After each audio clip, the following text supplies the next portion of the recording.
Sean, what more do we know? This is confirmation, obviously, of what we originally suspected. Anything else you can tell us?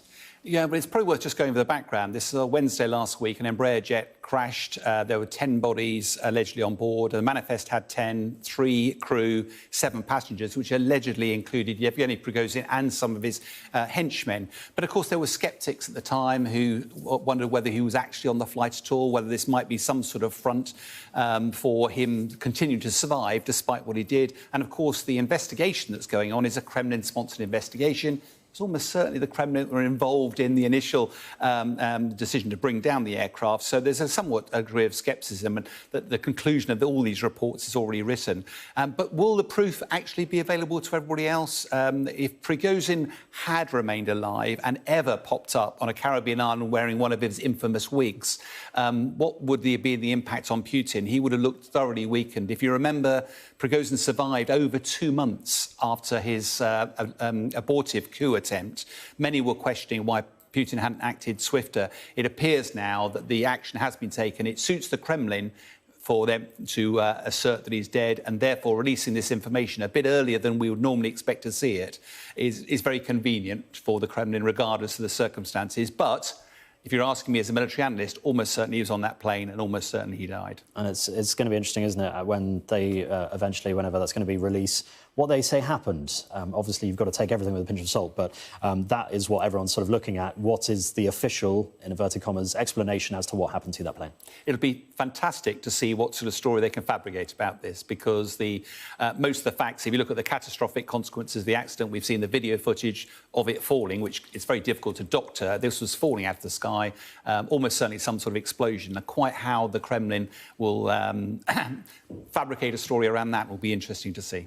Yeah, and then we're also obviously talking about, in Ukraine, an accident that happened with 3 pilots being killed, one of them very famous, who we spoke to a couple of months ago. Tell us a little bit about that. Yes, this was President Zelensky last night at his nightly address, said that 2 L-39 training jets had collided in a training mission, and 3 pilots, including, as you say, Juice, who was a very experienced combat pilot, but also he did a lot of media work. Our own Deborah Haynes had interviewed him as well. And part of this was supporting President Zelensky, who's really keen to make sure that the war stays at the top of the media agenda. Now, there's lots of speculation about what happened. An eyewitness thought they saw the aircraft parting and then coming together again some distance apart.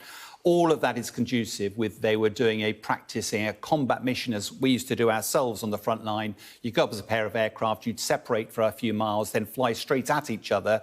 And as you pass each other, now it's game on and you try and get behind each other. But the closing speed is well over 1,000 miles an hour, and you're only meant to be passing quite close aboard. With seasoned pilots on board, that would cause a disastrous accident. None of the pilots would survive. They wouldn't even seek to eject. The challenge, of course, the implications of this are Ukraine has been desperately keen to F-16s. President Zelensky only the other day was sat in an F-16 as some of the nations in the West announced they were going to provide them. The jets is not the issue. It's the pilots, particularly well-trained pilots, and Juice, amongst others, would have been an invaluable part of that. So the tragedy here today is I've lost a few colleagues in flying accidents. There'll be families who will be missing 3 loved ones who've lost their lives in a training exercise. But more importantly, probably strategically for Ukraine, they've lost 3 pilots, which they can ill afford to lose at this phase in the war. Yeah, absolutely. Two stories that we've covered there. Sean Bell, thank you very much indeed. That's Sean Bell, our military analyst. Thanks so very much.